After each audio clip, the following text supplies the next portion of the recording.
Nowhere else but Burger Chef, nowhere else but Burger Chef. Some of these chains were big enough to challenge McDonald's, and then they vanished so completely that most people today don't even know their names. But some of us still remember them. There was a time in Baltimore where just about everywhere you went, you could always find a little tavern shop.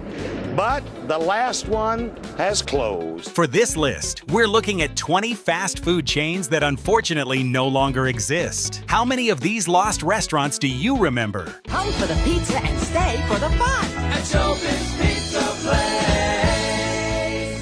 Number 10, Sandy's. Before Hardee's became a major fast food name, there was Sandy's. This Midwestern burger chain started in the late 1950s after a failed attempt to open McDonald's franchises in central Illinois. Instead of giving up, the founders created their own competitor. Sandy's Big Scott.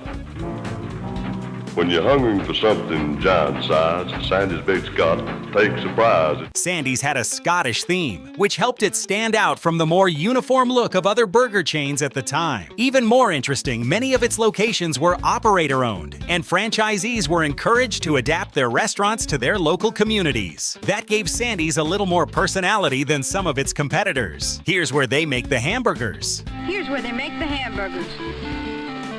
And here's the thick shake machine. Wow, look at those crispy fries. But as fast food became more standardized and competitive, Sandy's had a hard time keeping up. In the early 1970s, the chain was bought out by Hardee's, and the Sandy's name disappeared. It started as a McDonald's alternative, built its own identity, and then became part of another growing burger empire. Number 9, Burger Queen. Despite the name, this chain had no connection to Burger King. Burger Queen first appeared in 1956 and quickly became a familiar fast food name, especially in Florida. And I know Burger Queen's got great hamburgers, and their chicken's a good meal too. And while the name may have caused some confusion, the chain built its own identity with burgers, chicken, and a self-serve salad bar. Burger Queen's got great hamburgers and their chicken's a good meal too. It didn't take long for Burger Queen to expand across several states. The chain had enough popularity that even a name change in the 1980s didn't destroy it. I'd rather go to Druthers Restaurant. I'd rather go to Druthers Restaurant. Many locations became Druthers, but the business continued for a while. I'd rather go to Druthers Restaurant. However, by the early 1990s, the company's focus began to shift. Instead of continuing as its own burger chain, it moved toward operating Dairy Queen locations. By 1991, most of the old Burger Queen and Druthers locations had been converted, and just like that, the Queen was gone. Number 8, Doggy Diner. Never underestimate the power of a good mascot. That's one reason Doggy Diner is still remembered today. Everyone in San Francisco pretty much knew of Doggy Diner. Andre Robertson, just one of countless people who have fond memories of the Bay Area's own Doggy Diners. This Bay Area hot dog and burger chain had one of the most unforgettable signs in fast food history. A giant dachshund head wearing a chef's hat and bow tie. The chain served hot dogs, hamburgers, pastrami sandwiches, and milkshakes. But the mascot was what made it iconic. Even people who never ate there could remember that giant dog head. By serving high-quality food, it quickly became a favorite. Everyone craved the tasty Doggy Diner hot dogs, hamburgers, pastrami sandwiches, and extra creamy milkshakes. The San Francisco Giants even adopted the Doggy Diner name for hot dogs served at their ballpark. By serving high-quality food, it quickly became a favorite. The restaurants are gone, but the mascot still lives on in Bay Area memory. Number 7, Geno's Hamburgers. Take a look at this. Right now, participating Geno's, you can get the famous Geno's Giant, along with regular fries for just 99 cents. We have to give credit to former Baltimore Colts football star Gino Marchetti. He didn't just lend his name to a restaurant. He helped build a real fast food brand. Geno's Hamburgers started as a local chain and eventually grew across parts of the Northeast. I go for Geno's because I go for good food. And Howard can go for whatever he wants. What'd you say you're going for? Geno's, you go for the food. The original Geno's did well in its home region, especially after merging with another local spot, Tops Drive-In. Its menu included burgers, chicken, and signature items like the Geno's Giant. For a while, the chain had strong local appeal, but when Geno's tried expanding farther into the Northeast, things became more difficult. Eventually, the brand was sold to the Marriott Corporation, which discontinued the original chain in the mid-1980s. Interestingly, the name didn't vanish completely. A newer venture called Geno's Burgers and Chicken later brought back part of the concept, but the original Geno's Hamburgers is gone. Number 6. Lions. You've probably heard the phrase, "Nobody doesn't like Sara Lee." Nobody doesn't like Sara Lee. But how about nobody doesn't like Lions? Lions was a chain of 24-hour diners connected to the Sara Lee Company's attempt to compete with Denny's.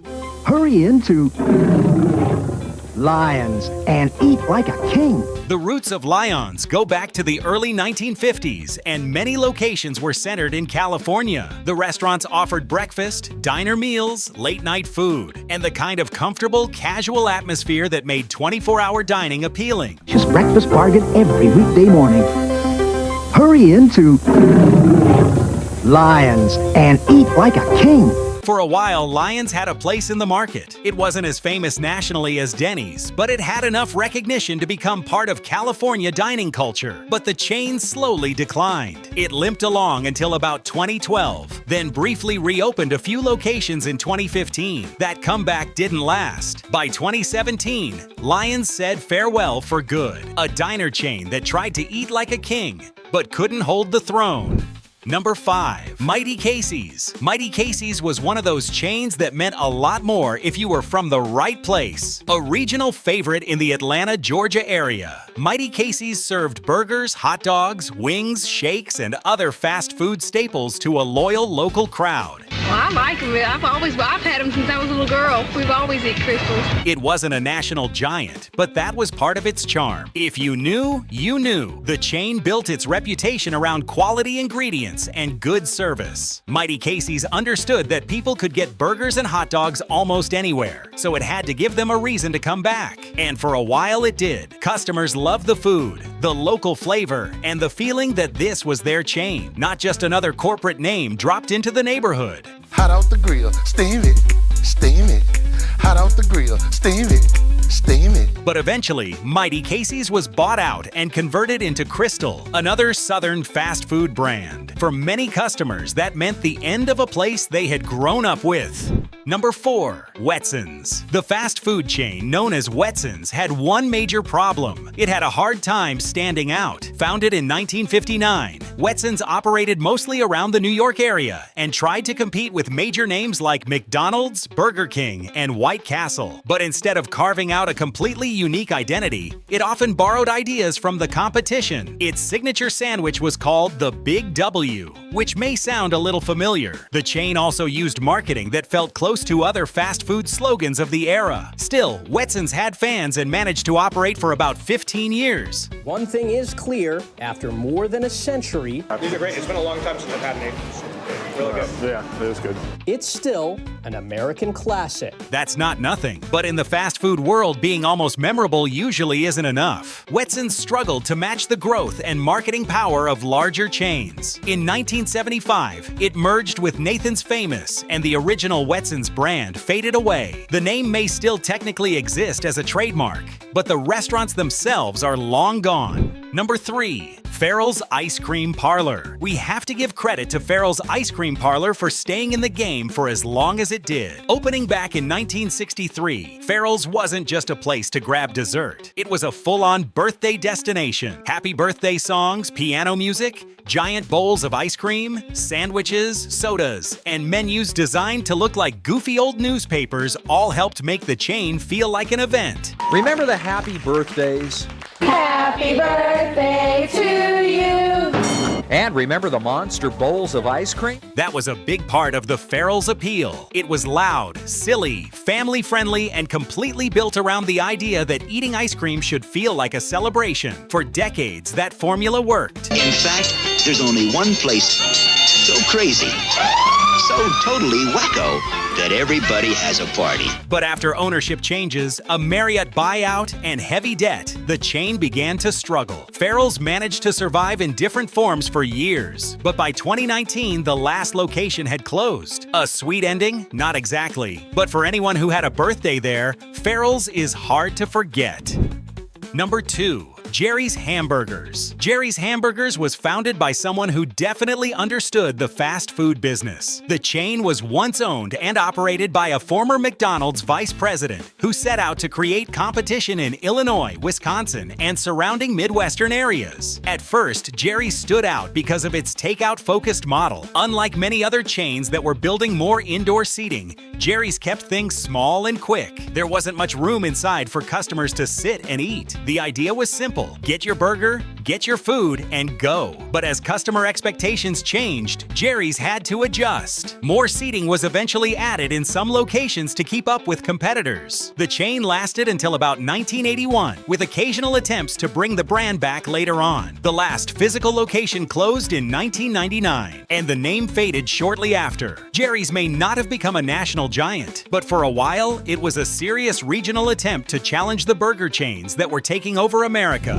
Number 1. D-Lights. Let's be honest, most people don't go to fast food restaurants because they're looking for health food. But D-Lights tried to change that. Founded in Georgia in the late 1970s, D-Lights offered healthier fast food alternatives before the major chains were paying much attention to lighter options.